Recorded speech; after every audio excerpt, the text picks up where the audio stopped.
trip is in your future, or if you're thinking about flying solo on your next getaway, there are a few things you need to keep in mind. Here to get us out of town, anywhere, anytime journeys, Brad Martin, per usual, joins us. Hi, Brad. Hi, how you guys doing? So what's the deal with solo traveling? I kind of say that in...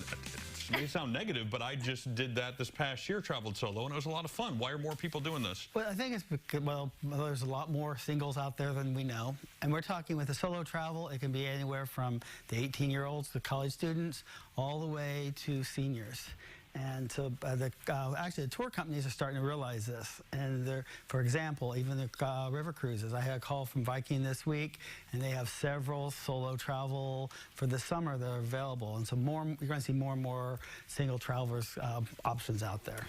Wow. Seems like everything's built for two, though, these days, right? Mm-hmm. Like staterooms, for example, at a cruise, it's all based on two people. Right. I did notice, I went to Italy by myself, and I got a single room when I set up my hotel, thinking it was the typical single rooms here. Not the case? It is not the typical single room. It is literally a little tiny bed in a room slightly bigger than a closet. That's why you needed Brad's services. And it was fine. I mean, I was never there. It was a fine place to sleep. I just didn't know it till I showed up and went, wow, this is way smaller than I expected. Is it safe to travel solo? Yes, it is. But I want to go back to Italy. That's the #2 destination right now to go by yourself solo if you're not going on a tour company, a tour or a cruise. Because of safety? Just because it's a destination that a lot of people want to go to, and it is safe. Which is fascinating. Because it's like the most romantic place on the planet. So it's a little weird being by yourself, I'm not going to lie. But it is beautiful, and I understand why lots of people would want to go.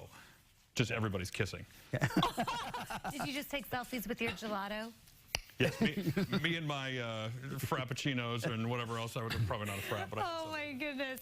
So what do people need to keep in mind if they are, excuse me, planning a solo trip? Well, one thing, to get your best, I'm going to go with the best value. Because right now, we get, as a travel agent, we get notices of solo travel,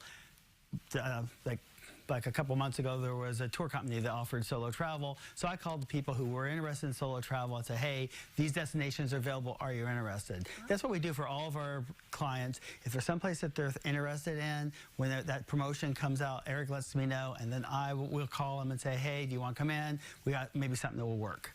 And that's way, because they might be only 6 weeks that they'll have these for cruises, because everything's based on double occupancy, but they might have all of a sudden a special out there. Are there any surprising advantages that you can get by traveling as an individual in terms of either availability of things or prices or whatever that you wouldn't get if you're carting around an entire family, for example? Well, an entire family gets to be a whole different ballgame. Right. Because then you got, so many of the rooms are only available for 4 people, so you got a family of 5, so that's total. But with, for Europe, it is, because a lot of the rooms, there are single rooms where they just have a twin bed, and that's all that's in there. Yes, there are. I found that out firsthand. Yeah, and a double room in Europe can be just 2 twin beds and not a double bed as we're known. So yes, but Beaver Cleaver style. but yeah, there are for, like you said, everything is usually based for 2 people. But there are some cruise lines and all that are starting to build single cabins on especially the river cruises. Let's get to, we have some travel advisories for U.S. travelers. We have a list here.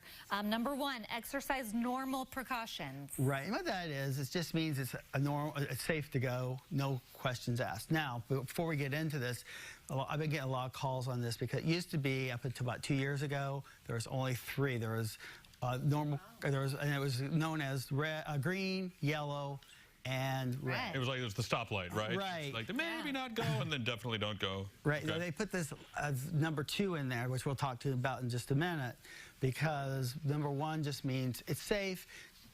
I mean, it's no different. Have a good time, just be cautious. You know, just use common sense. Okay, and then number 2 is exercise increased caution. Right, 1 and 2 used to be together, like I was saying, but 2 means, okay, there could be like, you know, some petty crimes like robberies or this kind of stuff. So just be cautious of what you do. Most islands in the Caribbean, just to give you an example, are number 2. And you've been seeing this. The reason I brought this up is it's been a lot in the news recently. Oh, these places, be cautious because there's problems. Well, there's really not. It's just the way it's always been. Is 3 like change plans now kind of level, or? Maybe that's 4. That's 4. Okay. 3 means be cautious. There could be a coup. There could be things happening in this destination. Be careful. All right. But number 4 is, yes, you want to change your plans. Venezuela right now is a level 4.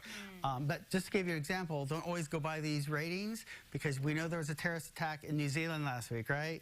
They are still, as of today, they are still a number 1. So, I mean, use this as a guide, Okay. but don't always go by it word for word. This is where your travel professional comes involved. That's right, and it's Brad important. Martin with Anywhere Anytime Journeys. There's a look at his website where he can help you plan your next destination getaway. Around Thank you here, so much. we're always a level 1. That's right.